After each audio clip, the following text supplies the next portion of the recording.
All right. Hello, everyone. Chris McMillan here with Autonomy Season 1. I'm here with Jim Hood. Jim, quote unquote, life is short, Hood, right? Life is short. That's right. Thank you. Jim, tell us about your coaching endeavors, what you've got going on with your website, and how are things going out there in Hawaii for you? Well, things are going fantastically in Hawaii. We're just coming off of a lovely Mother's Day weekend at the beach. That was really very cool. Things are going well. Things are starting to come together nicely with my coaching endeavors. I've got a few different things that are going on right now. I've got Life is Short coaching, like you mentioned that. I'm kind of using that title for coaching that I'm doing with adults. And I've had a number of coaching clients recently that I've spoken with, many from Autonomy and many from my local area here in Hawaii. And then I've also got the Test Drive Your Future online course that I'm working on launching, where I would be specifically coaching with high school and college students. And right now, most of my coaching work's been focusing on working with the adults as I'm finishing building out my Test Drive Your Future online course. The Test Drive Your Future course, tell me a bit more about it. How long will it be? How will they be able to find it? And what's it going to cover?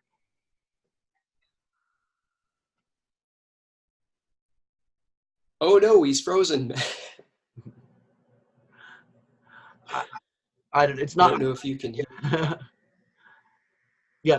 There you go. You're moving again. The Test Drive Your Future course. So, yeah, well, I'm still working on the details of a lot of that. Right now, my plan is to market directly to parents first, and then possibly students afterward, using Facebook. Just starting with that, just to get some traction, because I don't have an audience right now to speak of. But once I get some traction going there, I am hoping to use the affiliate model that Rich has been talking about in Autonomy, as I would much rather take my satisfied customers, my satisfied students, and offer them a commission if they're able to tell friends about it, rather than giving that money to Facebook. And so, but to get started, I think I'm going to be doing some work with Joshua, hopefully, to get the word out on Facebook to see if we can gain some traction. That really sounds fantastic. I guess the main question here is, what will students be able to learn from your course that they wouldn't get in normal public schooling? A few people have asked me that. It's kind of funny, because I know that a lot of schools go through a career choice curriculum or process, but my thought is that, well, in spite of the fact that they're doing that, we still have $1.5 trillion worth of student loan debt, and we still have millions of graduates out there with useless degrees who don't know what to do with themselves or can't find jobs. So just going back a little bit, Test Drive Your Future has a bit of a long history. It started out as a book that my wife and I wrote starting in 2009. And before that, we even wrote a book called Where's the Map back in 2007, 2008. And the whole idea was it was just supposed to be a graduation book, that, grandma or an auntie or somebody like that would give to a young person as they're leaving high school, to ask them some pertinent questions, to figure out what they want to do with themselves. And then it's just evolved into so much more than that. We had so much interest from the books, from that first book, that we ended up rewriting it into a second book. And that was up on Amazon for several years. And now we've ultimately discovered that we will be able to teach a lot more and interact a lot more using an online course format, rather than, pretending it's still the 20th century and have a paper book that people buy from Amazon. So what the Test Drive Your Future experience is going to be, it's going to be a combination of the 40 lessons that we had laid out in our book, with, I guess it was 30 lessons originally. I've since expanded it to 40 to include a lot more media and interactive elements that we can use with internet resources now, and combining that with coaching elements. because what my experience of doing this the last few years with the book has been that just in my coaching with adults these last few years has been that people get a lot more out of these materials if they've got an accountability partner. They got somebody that is holding their feet to the fire. I found this. I do a lot with my coaching business. I do a lot of intro coaching sessions, where you'll talk with a person for, an hour or so, and we'll get all rah and make some big plans. And then if they don't sign up for a coaching package with me, then if I run into them a month or two later, I'm like, oh, hey, how you doing? We talked about this and this and this. Have you implemented any of that? And they're like, no. So the desire with this new Test Drive Your Future thing is that we'd be able to take all of the great lessons that we laid out in the book and combine them with the coaching elements that I'm doing in my coaching practice, and combining them with the type of Q&As that we're doing weekly in Autonomy, where people can connect with me and other coaches in the Test Drive Your Future experience to help keep them moving through the course and keep that excitement up, keep the momentum up. Because if not, I have a sneaking suspicion that what happened with a lot of our books that were bought from Amazon is, they got looked at, they got flipped through, and they got put up on a shelf and never completed, and now that person's probably got 50 grand worth of student loan debt and, a major that they can't get a job with. So I'm hoping to alleviate some of that. How long is this course going to be, more or less? Are we talking weeks, months, a year? Well, I'm still ultimately trying to figure that out. I've not done it in this format before, and with the expansion of the coaching. So initially, my thought was that we'd be able to get through the course in 10 to 12 weeks. And I think if that were happening maybe over a student's summer vacation, that would probably be true. But I'm trying to be a little bit more realistic and thinking, high school students, college students have a lot going on. And so they might not have time to jam through the course in 10 or 12 weeks during the school year. So I haven't made the decision yet, but I'm thinking about placing an emphasis on trying to get it done as quickly as possible, but also ultimately maybe allowing the student a year, the entire academic year, to get through the course in the event that they need to take it more slowly. The course is actually broken into 3 sections, and the first section is kind of a introspection, self-reflection kind of thing. Second part is more diving into the internet and doing some serious research about different training programs, different academic courses of study, and different possible careers that might fit their skills and interests. But the third part of the course, and the reason that it's even called Test Drive Your Future, is that we ask the students to actually get out into the world and mix it up, and try to, if they think that they want to be a psychologist or an auto mechanic or a teacher, to actually get out into the world and talk with these people, to job shadow with these people, see if you can come up with some kind of an internship. And I know that that's going to take some time for them to actually find that opportunity and then to actually participate in it, which is why I'm trying to be a little more realistic with the time frame. What ages are we talking about? For any high school age from what, 12 to 18 or 13 to 18? It'll be interesting. I think that we would probably at least want them to be in high school. And I mean, with some of the things that we're asking them to do as far as getting out into the world, it would probably even be easier if they could drive. But I've had a lot of feedback from parents who used our materials in the past, saying that, oh, well, this would have been great in 7th grade. So ultimately, I think we're just going to do our Facebook advertising to the parents, and I'll be having telephone conversations, and we'll just kind of go at it on a case-by-case basis. But I'm kind of thinking, at least freshman or sophomore, in order to make sure that they have the maturity to engage with the material and to actually, follow through in a, kind of somewhat professional manner with the adults that they'll hopefully be interacting with. And I say high school, but I suppose really high school age is what we should say, because this could include definitely homeschoolers as well.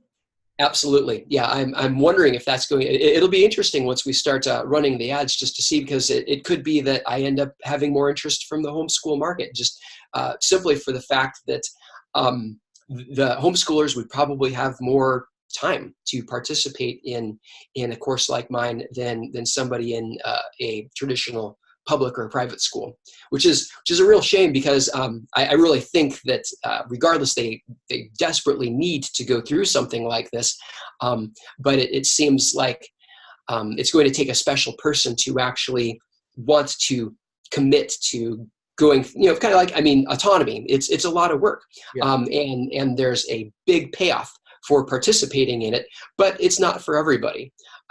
It's just unfortunate that people that I'm not reaching with my course may very well end up on that 7 year of college, treadmill, and graduate with a whole bunch of debt.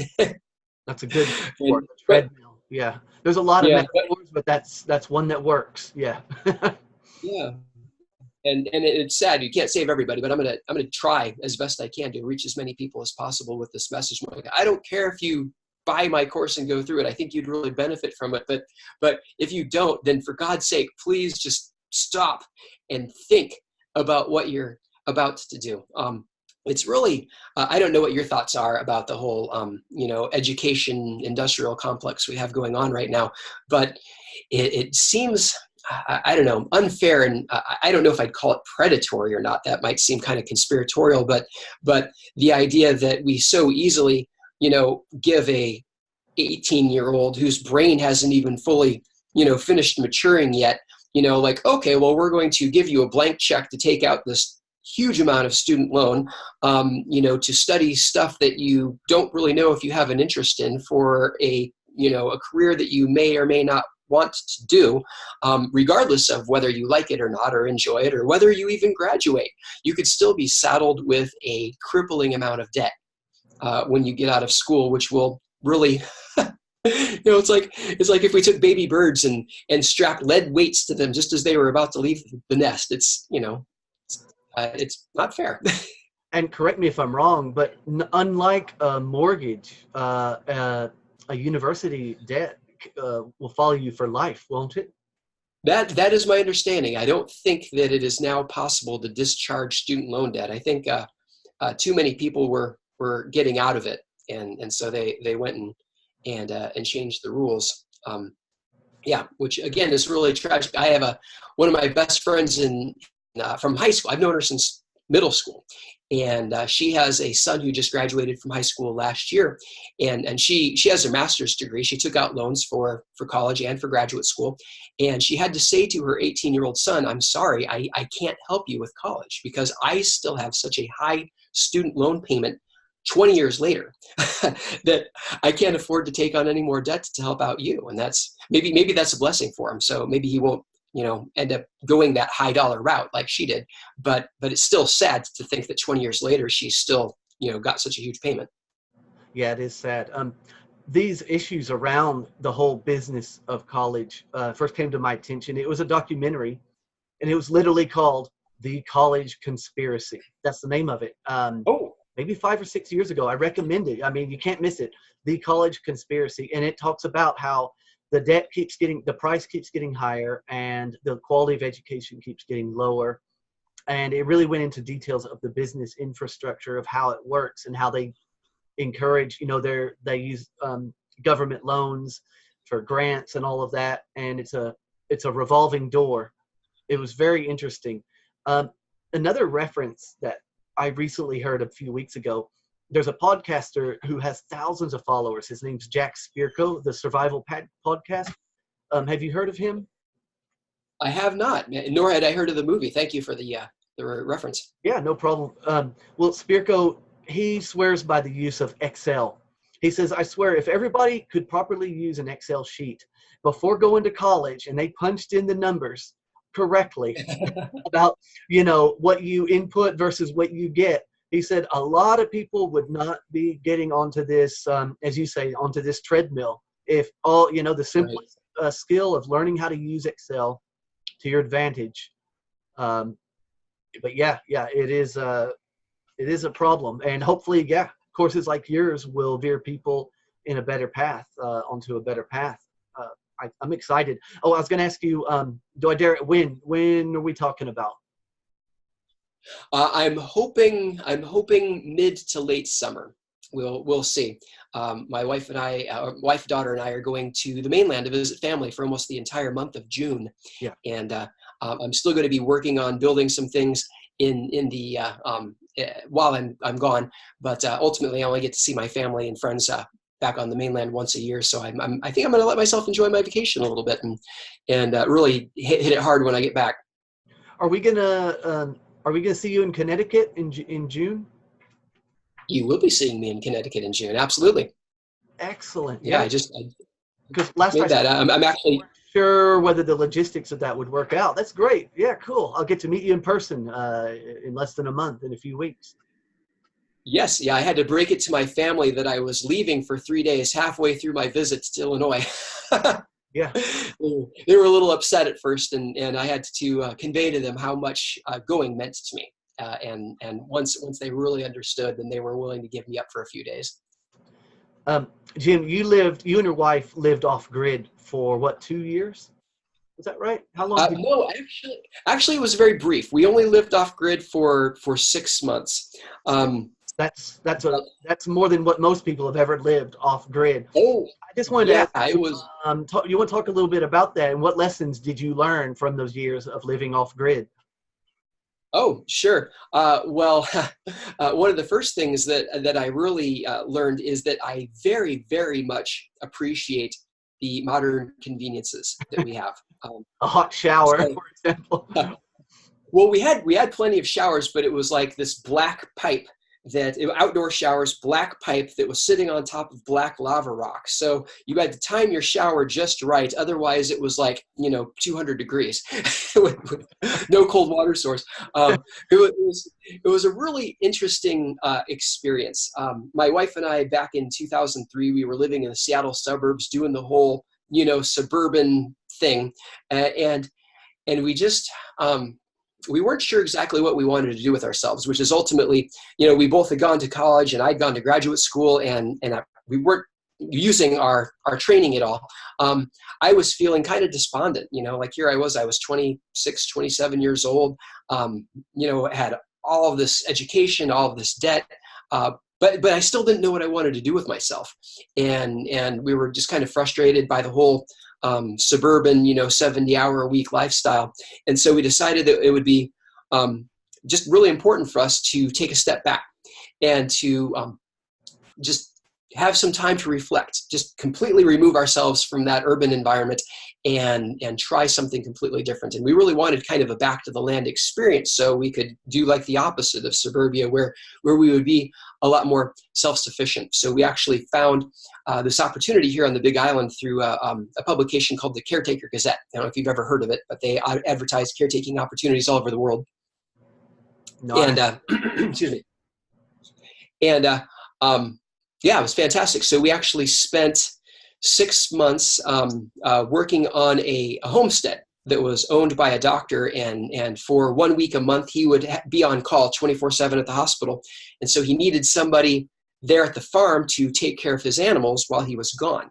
And so that was our arrangement. So while we helped out most of the time, but we were on full time while he was away, and so we tended to goats and chickens and geese and a whole bunch of his gardens. It was cool and really interesting all at the same time.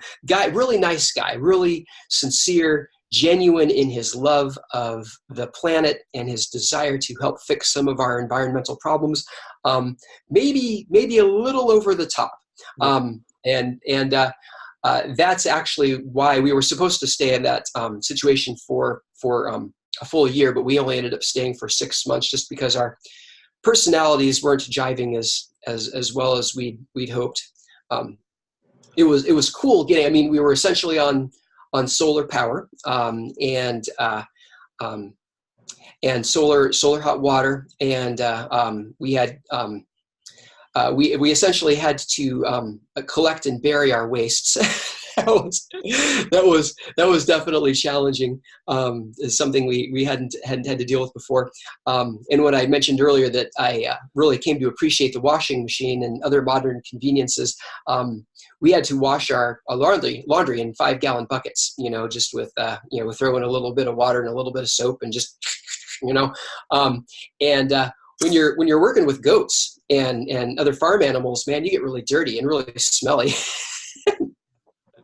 And for a while, there was I don't know if I ever saw it, but for a while there was a reality show where people pretended like they were living in the 1800s, and some days felt like that. On a cloudy day, we had no solar power, and so we were just really off grid. Were you milking the goats? We were, yeah. Every morning we'd go out and Yeah. So what did you do with the milk? Mostly, sometimes it's funny because I really didn't like goat milk before I went. It's got that goaty flavor, but it's funny when it's like fresh out of the goat and just, a few minutes old, tastes completely different. It's delicious. And so sometimes we would just drink it just like that.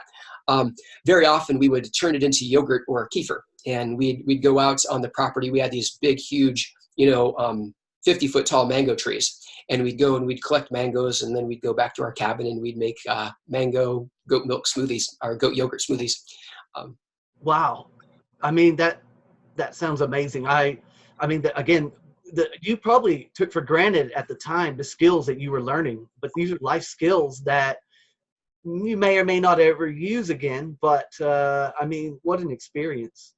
Oh yeah, I'm hoping to get back to that someday. I'm hoping to at least put we're back in the suburbs again, in a small town of 8,000, but it's kind of a suburban little neighborhood. But I'm hoping that someday we'll be able to put in a raised bed or something. But it was a really cool experience to be able to, we'd go out our front door, we'd walk down the road to the hen house, we'd collect some eggs, we'd go over to the barn, we'd, milk the goats, grab some milk, we'd stop at the raised bed in front of our house, and we'd pick a few leaves of lettuce or collard greens right off the plant and go in and make dinner. It was the coolest thing, How about autonomy? How are you finding the autonomy course? How has it helped you and improved your life? I've really enjoyed autonomy. I've taken a lot of online courses in my life, and this one has just been absolutely fantastic. I mean, as soon as Richard sent the email out back, at the end of last year, I'm like, yeah, I'm in that. Richard Grove's teaching a class, I'm right there. That's awesome. And so the information he's been giving us has been really solid. I've very much appreciated that. The thing about the autonomy course I think I've enjoyed the most is people like yourself, just the community that we've developed on Discord.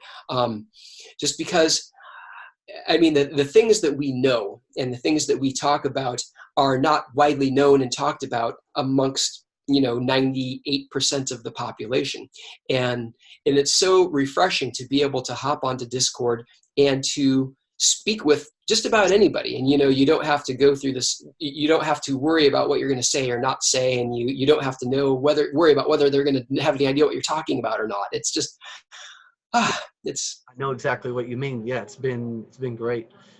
Yeah, we're coming to the end of the lectures now. I don't know how many weeks we have left, but I'm at a point now where I'm just consolidating everything, trying to organize, because it's so over. There's been so much information to process, but it's definitely been a great experience.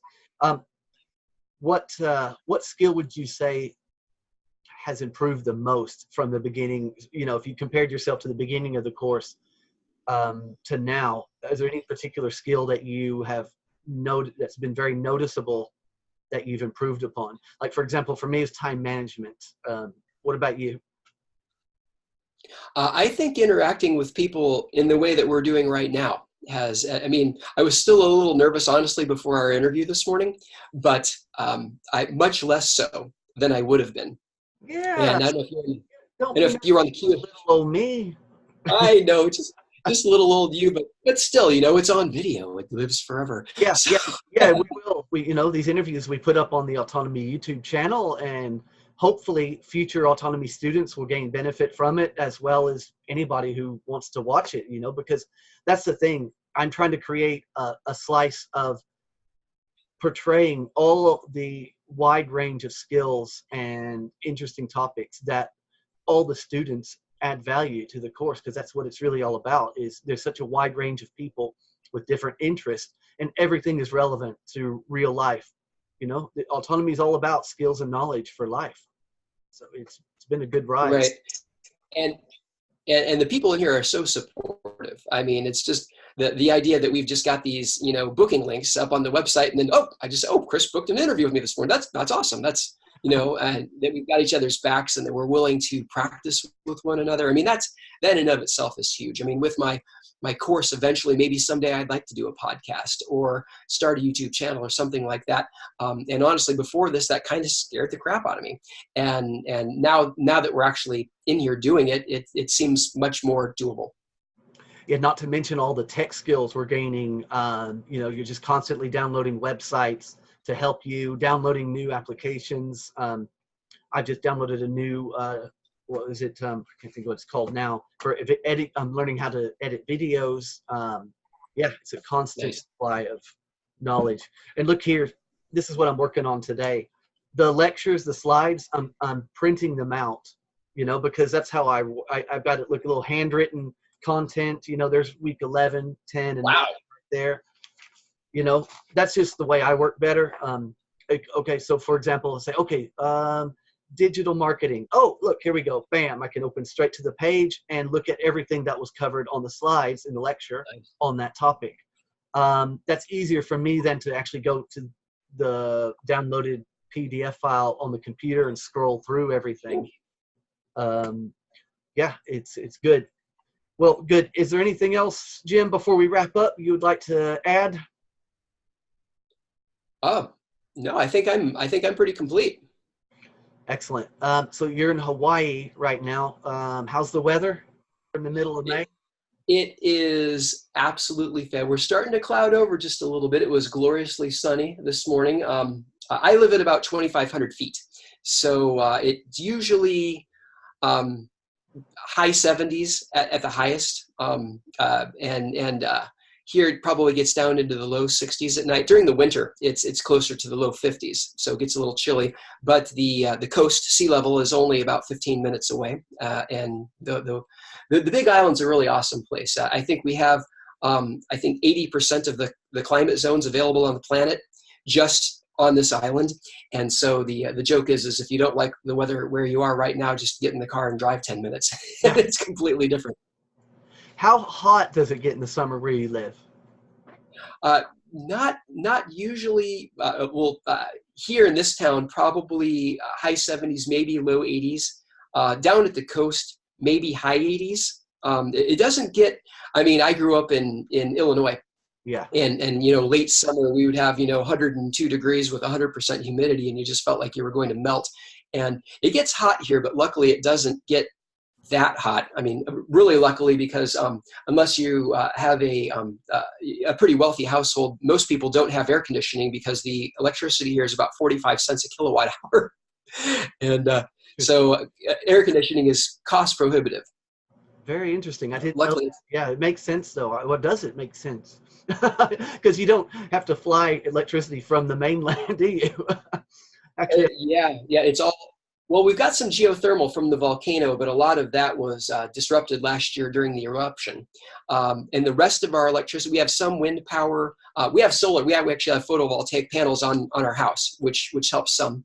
But most of our electricity here is generated through, I can't remember what they call the oil, but it's essentially it's a pretty dirty, nasty type of crude oil. But because we're in the middle of the ocean, they can get away with burning it because it doesn't float over to adjacent states. So yeah, very interesting.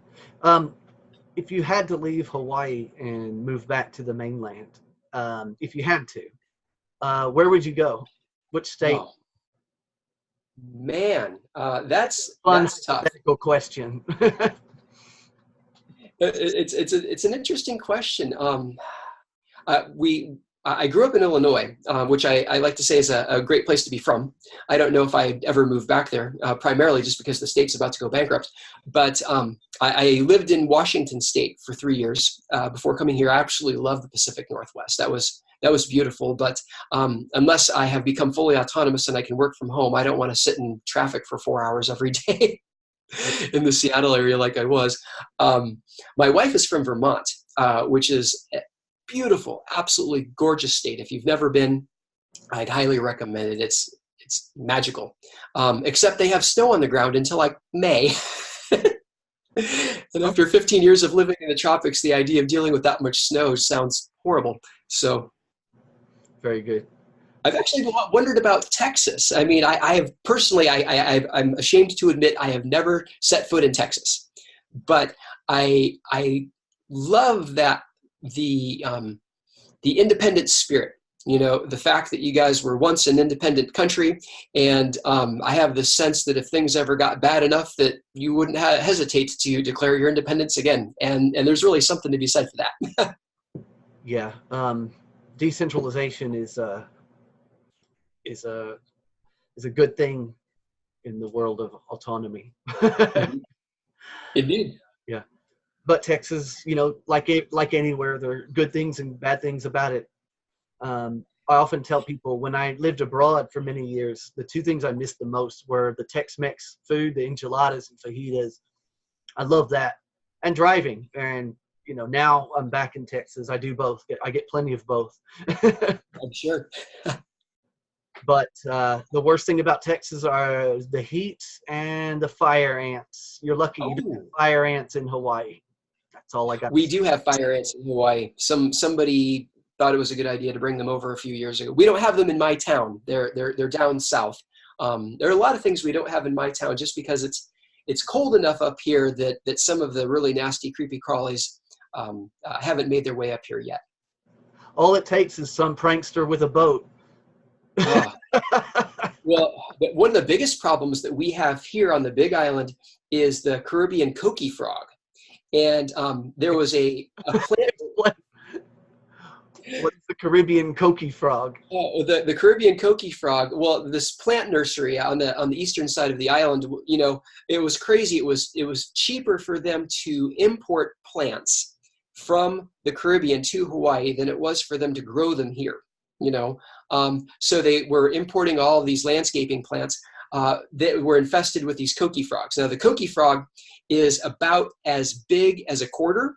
Yeah, but it makes this sound that is 120 decibels. Oh my goodness. It is absolutely deafening. It sounds like times like a million. Yeah. And you go over to the east side of the east side of the island's completely been taken over by them. And they've been gradually moving their way west. They've just got to the eastern edge of our town. So where I'm living now, we don't have them. You go outside at night, it's still perfectly quiet, but you get in the car and drive five minutes, and yeah, there's no such thing as a quiet evening anymore. It's really, and that's just happened within the last 10, 15 years. You know, I've got tinnitus, so I can't figure out if that would be a good thing to hang out with the frogs. You know, they could kind of, you know, be a masking device, a natural masking device, or if they would just contribute to, you know, deafen my ears and cause eardrum damage. Well, yeah, they drive me crazy. The last time I went camping in a place with the coqui frogs, I could hardly sleep all night because it's so incredible. I think you get used to it after a while, but. Well, the safe level in decibels is 90. I mean, that's incredible. 120 decibels. Yeah, 90 is around, if you're prolonged exposure to something after 90 and above, ultimately could cause hearing damage. So it could, you know, I could see it being a serious issue in some areas. Sure. Yeah. And it's really disrupted the peace and tranquility. I mean, luckily on the west coast of the island, that's where all the resorts are. And so they've actually been very proactive about keeping them at bay there, just because that's what people come here and pay the money for, is that nice, quiet, peaceful, tropical tranquility. East side of the island, not so much. So. Well, cool. Jim, thanks a lot for taking the time to talk to us today. Hey, my pleasure. All right. I'll see you later, man. Yeah. Aloha. Aloha.